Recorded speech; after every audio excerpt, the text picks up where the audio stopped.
I originally applied for drama and I applied for art. I had a little portfolio that I did of photos and videos, or photos and drawings. And I also taped myself doing a monologue, which I've never watched again, and burned. I eventually majored as Renaissance, but I had a concentration, quote unquote, in video. I think I was close enough to video. Since then, I've gone to UW. I graduated magna cum laude with a bachelor's in international studies. I concentrated in international human rights. I had a semi-career as an international documentary filmmaker. I was traveling all over to India, to Argentina, to Peru, to Japan, to Tokyo, all over Europe, all over Southeast Asia. And since I graduated from UW, I've been working as a victim advocate, and I've been working with survivors of gender-based violence. So currently I work for the city of Seattle doing sexual assault victim advocacy, but most of my career so far has been working with survivors of human trafficking and working with CSEC youth, which is commercially sexually exploited children, or basically kids that are sexually exploited. Kids, anyone under 18. A little bit about myself in the different little categories, because I think it's helpful to know when you hear all of that, it can sound really nice, but then where was I at each point, essentially? In high school, I was an okay student. I was fine. I wasn't great. I didn't have the grades to qualify for a really competitive college. I got into a couple that were fine, that were great colleges, and I'm sure that would have been wonderful. But I also didn't qualify or apply for any scholarships to help for funding. And I was basically left my senior year looking like, oh, okay, this is a lot of money for a kind of average opportunity, like a so-so option for something I'm not really sure I want to do. Because from start of SOTA to end of SOTA, I had already changed my mind 5 times about what I wanted to major in. I had no clue what I wanted to do, and I was terrified of committing to spending $200,000 for a degree that I wasn't sure I was ever going to use. I saw my friends going off to UW and getting admitted to UW, and they were the really fancy, really 4.0, 3.9. And I was like, oof, that's just a little intimidating. So I actually graduated high school early. I had, freshman year, I lived abroad by myself over in Scotland, stayed at a school for a year. I proposed the project to my mom. I got her approval on it. I said, hey, I really want to go travel abroad. She said, absolutely not. What are you thinking? You're 14 years old. I said, cool. Well, I already applied. Can I go? And she said, probably not, but okay, we'll go with you and we'll check it out. There's context to my cousins had kind of done this with their parents, and I was jealous of that growing up. And so my parents had said, oh, we'll do that when you're a freshman. And then when I was about to be a freshman, I was like, and they were like, we're not doing that. So I was like, well, I want to do it. So I had lived abroad in Scotland for a year. And actually, during the middle of that year, I had gotten deported, which was how I was home in time to apply and do my portfolio for SOTA, which I absolutely would not have prioritized had I still been in Scotland, and I probably would have just gone to public high school. And then I finished out the year for the rest of the year in Scotland. But because of Scotland, because of the UK educational system, I had way extra credits. It looked like I'd done a year and a half my freshman year. So when I started SOTA, the counselor basically gave me credit for a year and a half of high school. So I finished December of my senior year of high school. Meaning I had from January to June, where graduation was, I still wanted to walk with all my friends. I still wanted to do prom. So I proposed to Zach Varnell, hello, sir, please let me pretend that this is going to be my senior project and actually let me travel for 6 months. And he said, what? And I came up with a little proposal, and I said, I really want to do my culminating project abroad. I'll do a video. I'll go into that in a little bit. And I saved up money. I'd been planning on doing it for a while, so I'd worked really hard over the summer, saved up enough money to be able to do it, ended up doing that. And then after I flew home, walked at graduation, realized I don't know what the heck I want to do in college. I'm not ready to make that choice yet. I flew back abroad and I lived in Argentina for the rest of the year. And then after living in Argentina for a while, I was like, okay, I think I've settled down enough to know that I at least want to go to college. Maybe not entirely sure what I want to do, but I do know I want to go to college. So I went to community college because again, it was a good budget option. I did all my prerequisites and I transferred into UW. Community colleges in Washington State, or UW, will prioritize accepting a certain number of transfers from UW community colleges, or from Washington community colleges. So the standard for admittance is a lot lower. For me, when I was in high school, there is no way I would have gotten into UW. But me, in transferring from Shoreline Community College, way easier, way easier. Fortunately, though, I actually liked community. I think I settled down enough in community college era to learn that I liked certain parts about school and I was actually interested in it. SOTA, I loved the art classes, struggled with paying attention for the rest. So I transferred to UW, finished all my prerequisites at community college, major in international studies, which was super interesting. That was really fun because all the classes at UW were stuff I was curious about, and I had done all the boring stuff like algebra, pre-calculus, all of that prior. And then I did my senior project in human trafficking and was hired out of it there. My thing was I did a culminating senior project and proposed, I'll travel I had some connections through community, knew some nonprofits over in India. I said, I will go to the nonprofits, coordinate with them, provide video, photography, content, marketing, advertising materials, if you essentially host me and let me stay for free. The way that this worked really well is that, yes, I wasn't exactly making money, but I wasn't really spending anything. And it built my portfolio. It allowed me at 18 years old to have this really cool dynamic video and art photo portfolio on my website. And it pushed me artistically because I actually had to pretend like I knew what I was doing because I was actually there by myself. And then it also was actually a meaningful service because content is really helpful and knowing what you're doing is a really cool thing to offer to others. This is how it looks like on my LinkedIn. It has been helpful in jobs, being able to like reframe the projects that I did as a way to show that I have experience, even though it wasn't necessarily, one, anything I was paid for, two, it was entirely my own idea, three, it was essentially building enough experience that I could get hired into the entry-level competitive jobs that I knew were going to be really out of reach if I wanted to pursue what I wanted to do. I wanted to be a documentary filmmaker, and I knew it was really hard to do that. I knew it was really, really tough to meet that bar. I'm sure that it was like very, very difficult. So I kind of found creative ways to build experience, build a resume, build my portfolio outside of that. I did the same thing in Peru, and I lived in the Amazon, and it was the same exact thing years later where I said, hey, I'll come, I will work for you, or I'll basically intern for you if you host me, let me stay for free. I'll provide you video content if you let me live in this cool ass jungle hut with y'all for a while. And it was really fun. It was really, really cool.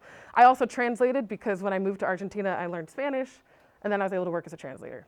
Fun fact, I have ADHD, which influences every type of presentation that I do because I am constantly scanning for would I be bored, which is most of the time. So if you are interested in the travel part of my history, I can totally answer more questions about that later on because I know that travel is super inaccessible. It can be really, really difficult and really intimidating, and it can seem like something that is just financially out of reach for the vast majority of people. The reason why I talk about it right now is because I had the most freedom and independence and flexibility as a high schooler, where I didn't have student loans, I didn't have like a whole bunch of things, I didn't have a dog yet, I didn't have things, I didn't have a lease. So that whole era between high school and college are kind of like right in that time. It was a really cool time to travel really cheaply, paying like $8 a night to stay at a hostel, if not less, if not $5. You could save up a certain amount of money and make it work, and I'm happy to get creative with you if you're interested in doing that stuff. I've done it a lot, and I'm happy to help.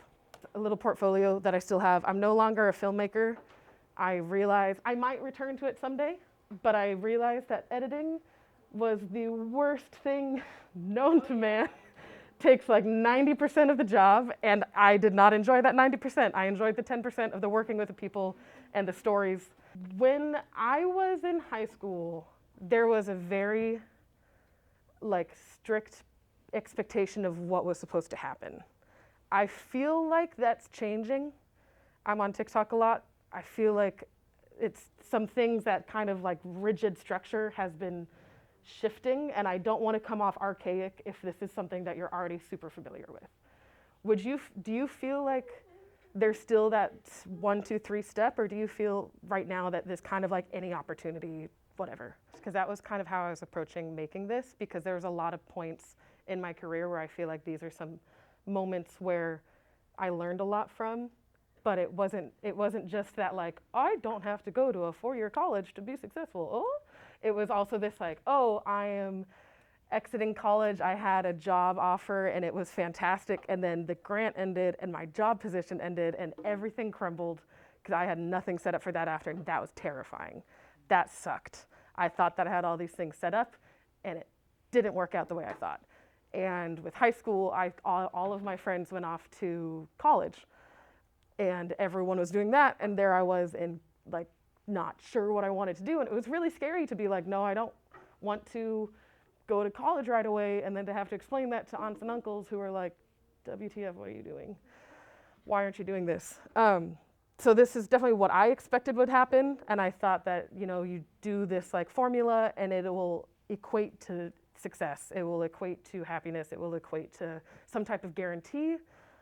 Apparently that's not how the world works. Apparently not. So there was a lot of ups and downs, and there was a lot of like meandering along the way. I did have the career as a filmmaker. I changed my mind mid-college, ended up doing kind of focusing on gender-based violence research and human trafficking research, and now have been doing advocacy for like 7 years. Kind of what I figured out during college, and it's a little bit of a hint of like that big crossroads that I got to, which was everything had been set up. I felt like I had done all of the preparation. I felt like I had done all the right things. I was, you know, after not being great at grades in high school, I did really well in college. I graduated magna cum laude. I did honors theses. I did a whole like 60-page dissertation, or not dissertation, but honors proposal. Yeah, go ahead. Sorry. So it says you went to UW, Mm-hmm. and you high school. Yes. Community college. Okay. That's what I was saying. The like transferring to community college is great, and there's so many reasons why it's awesome, because also they don't take the GPA from your community college to calculate into your final UW GPA.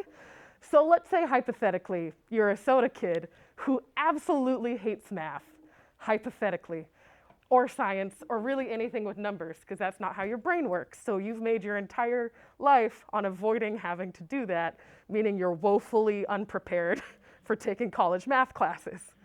Let's say, hypothetically, you go to community college and you take those classes there and you do them, but you do them. Like, you pass, that's fine. If you then transfer into UW from community college, which is a lot easier, the bar is a lot lower. I think that the average GPA for transferring from community college to UW is like 3.2 or 3.3, like it's quite low. And there's a lot of priority given to Washington State Community College students. None of those credits that you took at community college factor into my 3.9 magna cum laude GPA from UW. So you look real nice graduating from UW, and no one cares about that calculus you took when you were 18 years old, because, oh God, that was awful. That is one of the best choices I've made. I've saved a lot of money. In my life, no one has batted an eye in the 10 or however many years since I graduated. No one has looked twice at my time at community college. No one cared. No one cared. People in the big colleges, as somebody that went to a big college later, they're just self-conscious about the amount of money that they're spending on their degree, that they want to make you feel bad for saving money at community college. But it's a great option, I think. No one has cared. In my career, I got the degree from a big fancy college. That was really helpful. I got a great GPA from there because I transferred in when I was passionate about what I was learning, so I liked learning, so I did well in the classes. And at UW, I didn't take any classes that you have to take inevitably some that you're not going to enjoy, but most of those I got out of the way at community college. Highly recommend. One of the best choices I've made. And I'm like almost done paying off my student loans, and I graduated not that long ago, which is really nice. When I went to UW, which would have previously been inaccessible for me, random, again, like I said, tangent, what my life took. I tried out for the boxing team, became a college athlete. I went to regionals, I went to nationals. I now am a boxing coach. I've been boxing now for like 8 years, and I won Golden Gloves. You won gold. How was Golden Gloves? Fantastic. I won regional Golden Gloves. So I went down to Las Vegas. Me and my 2 best friends who are also UW girl boxers. Super fun, highly recommend. UW boxing team is great. To get onto the UW boxing team, you have to hold a plank for 20 minutes. You do a month worth. You will work up to it. Most everyone that lasts through the tryouts is able to do the 20-minute plank. But that's just a reflection of how much the tryouts like push you. You do like a full month worth of boot camp. For me, again, art school kid, I did very poorly in the dance classes at SOTA. did not do well. I've never caught a ball for any reason other than it was like not consensually thrown at me. And I'm not athletic. And then loved boxing. I got really into it, I think probably because it was the last possible thing that people expected me to do. So I said, I'm gonna get really into this, and I did it. How much? We have, it's 11:45. Do we have time to watch a little video?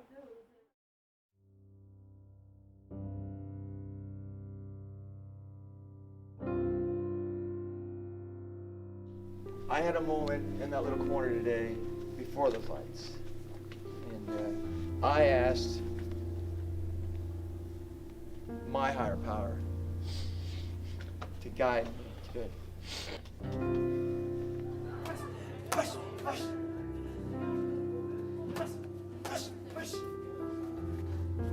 What I asked him was, keep my focus off the trophy. That's what I asked God today. I said, don't let me focus on a trophy. Let me focus on this team. Help me guide them to what they deserve, and that's realizing full potential. Because I don't want to focus on a trophy, man. It's so much bigger than that. That's what I asked him for. And he's going to deliver on that. But I need your help. Don't focus on the trophies, man. Focus on this.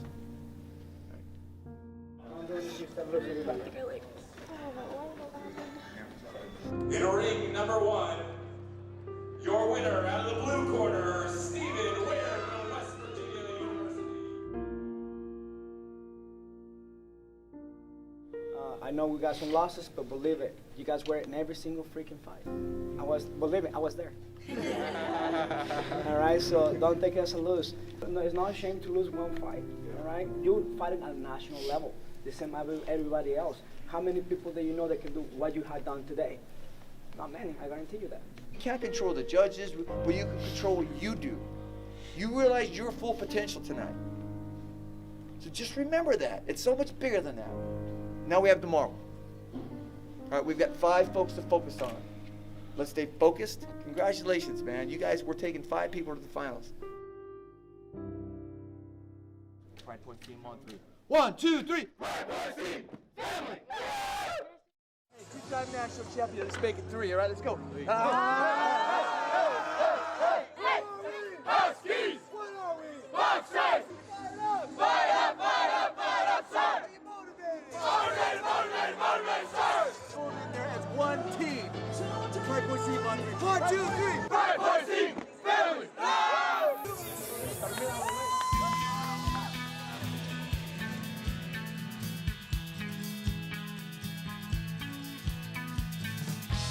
For the winner, the 165-pound weight class, fighting out of the blue corner.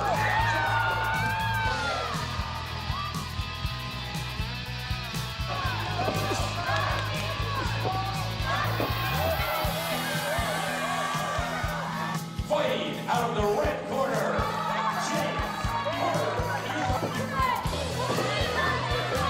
The champion of the 132-pound weight class. Fighting out of the red corner.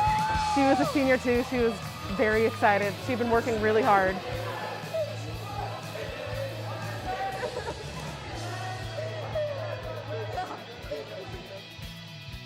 She won like 3 times. She's unstoppable. She's the other one that won Golden Glove. This guy, also the last guy, he's a senior. He'd lost all 4 years. He'd been boxing for 4 years. There's a lot of stakes because he was the 5th guy to fight out of 5 people that day. 4 had won. This is also just months after Trump's election, and we were in small town Indiana. He walked into the ring wearing a Mexican poncho, and you could just tell it looked like it was really, really cool. It was really cool. The champion, the 185-pound weight class, out of the red corner.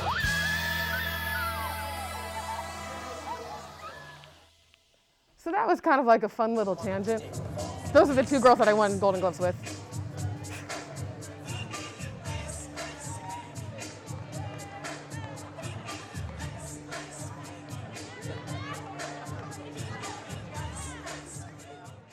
So that was that defined a lot of my college career, was boxing, which was a super left field. It's still a huge part of my community. It's a huge part of my life. I coach now. I box all the time. I really like it.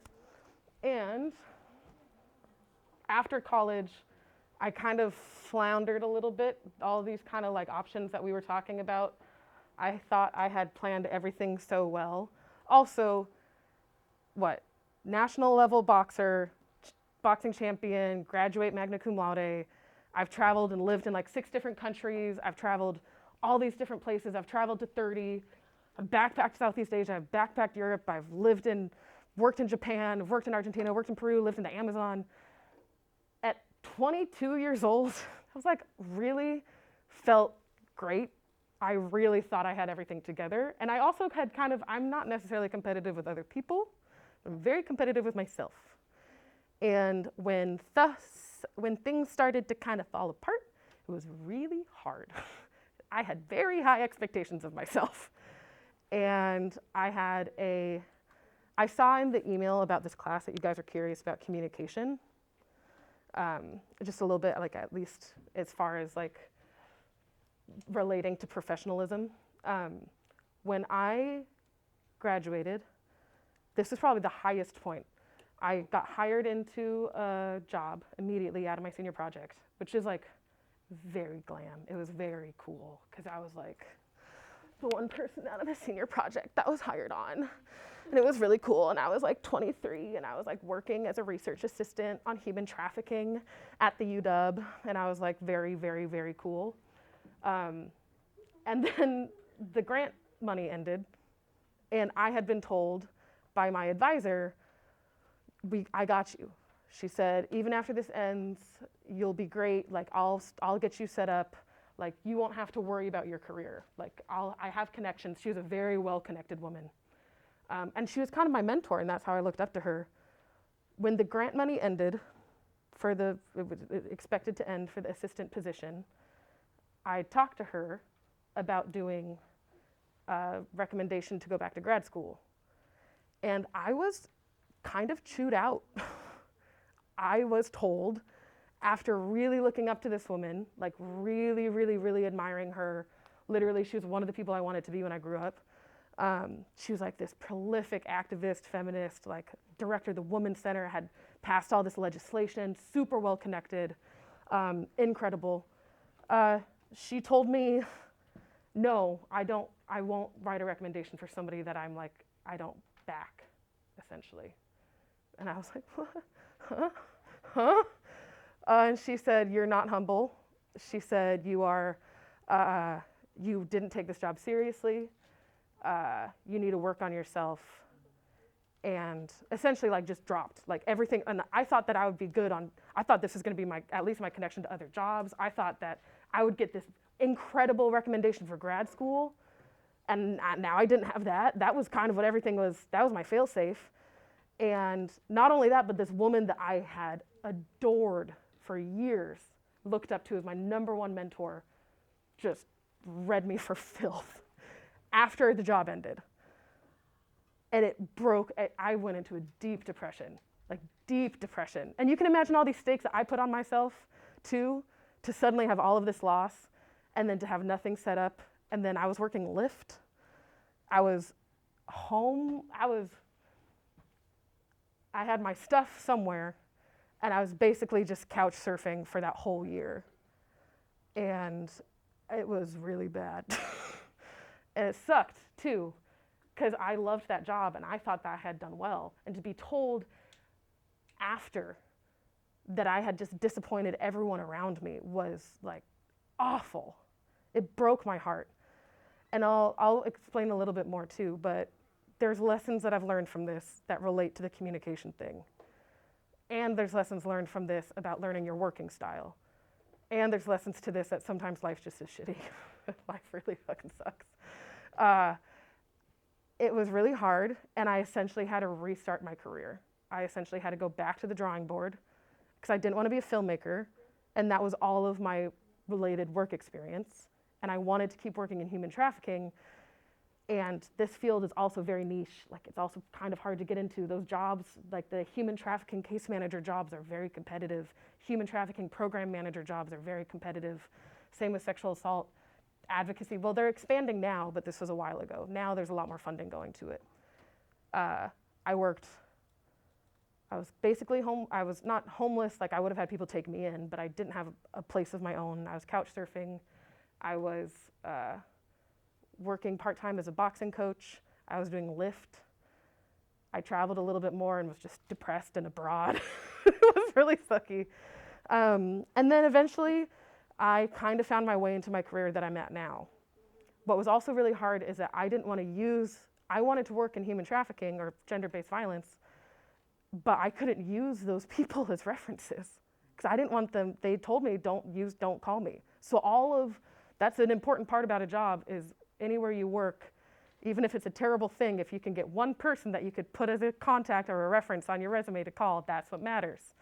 That's really important, even if the rest of it sucked. And I didn't have anyone. So I really had to restart. I worked as a waitress at a sushi restaurant. I worked as a boxing coach. And I started working at a nonprofit in Bremerton, commuting every day from Seattle, taking the ferry or driving an hour and a half.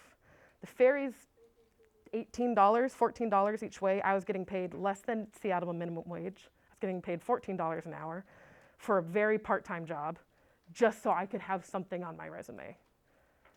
And then from there, I did a lot of that pushing of, okay, $14, can I crowdsource or crowdfund a higher salary?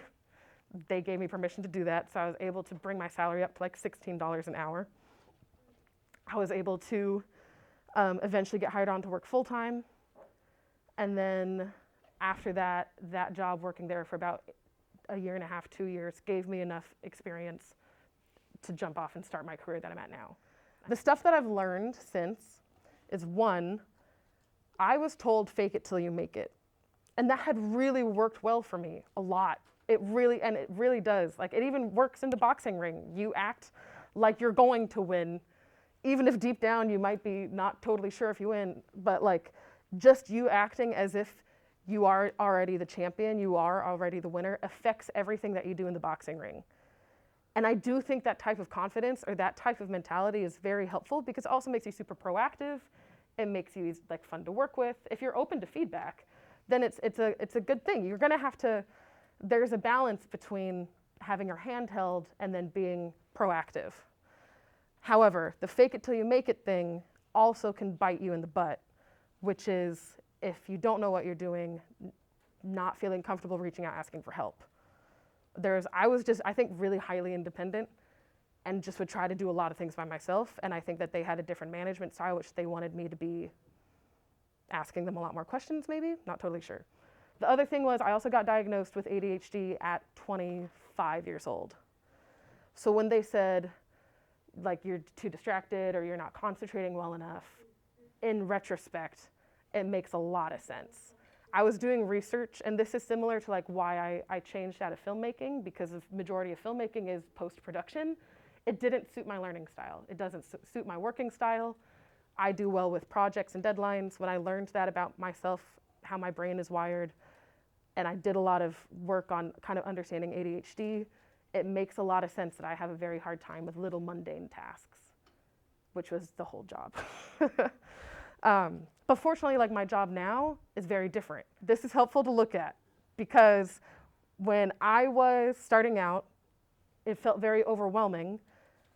And there's not, because I wanted there to be a black and white answer to what I should or should not do, and there wasn't. And I figured when I saw this, I feel like now I've been moving more and more into the center of this, like with my career, where I am now doing something that I'm good at. I've kind of always gone for what I've loved. I haven't always gone for what I could be paid for.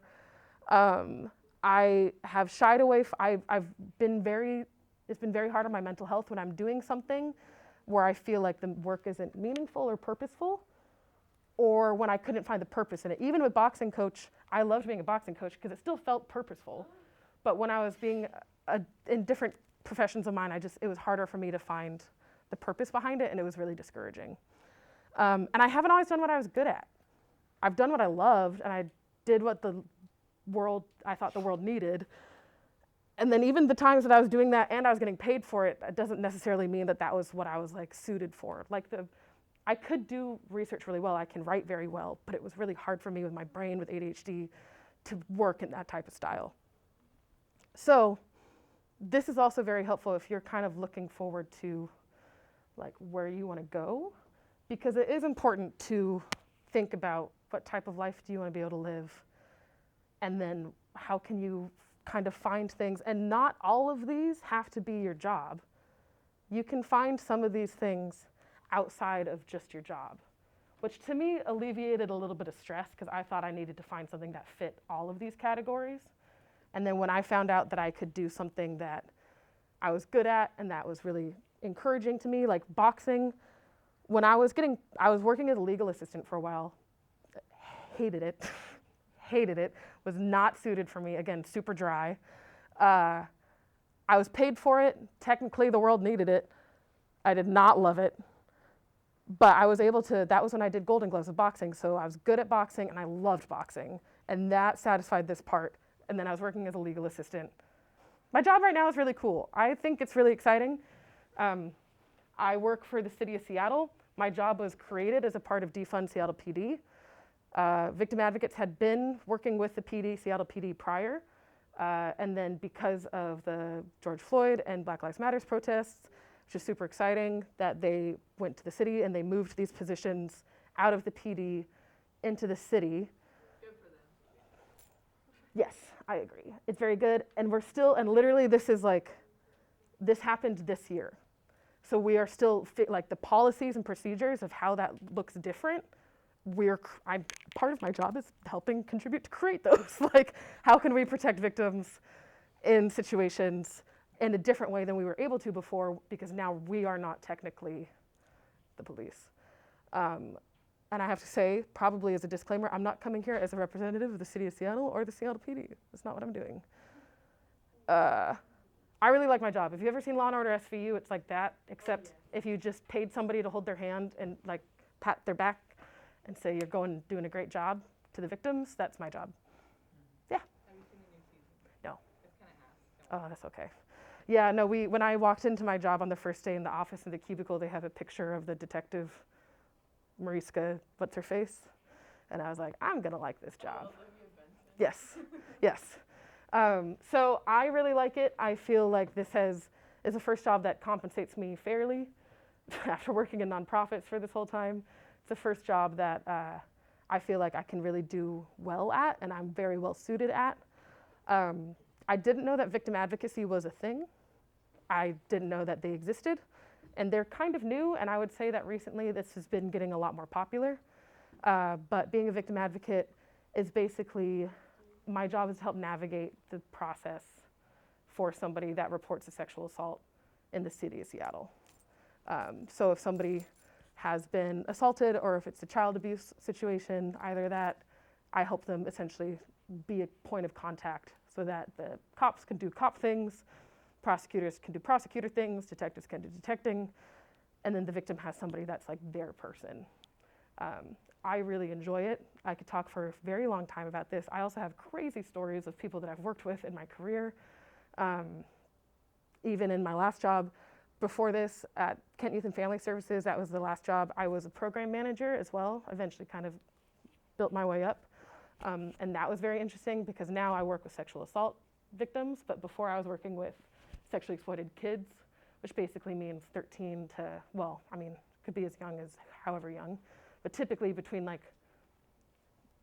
10, 11 to like 25 for kids or for youth or young adults that were involved in trading sex for money or pornography or whatever, to whatever type of exploitation, whether it would be on Aurora, on the track, with a pimp, or even if it was just them doing it themselves so that they could make ends meet. That was a very interesting part of my career, and I'm very passionate about it still.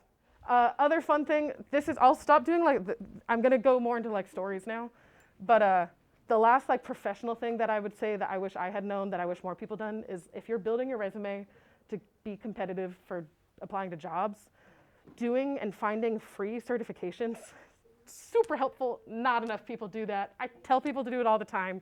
It just builds your resume, especially if you're starting out in your career. Like, I have known for most of my life that whatever I wanted to do, it was gonna be competitive, because I was like, no, I'm gonna do either being a victim advocate or working in human trafficking or being a documentary filmmaker.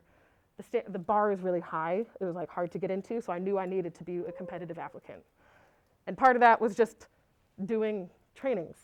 And I don't think any of these I paid for. I think somebody paid for that one.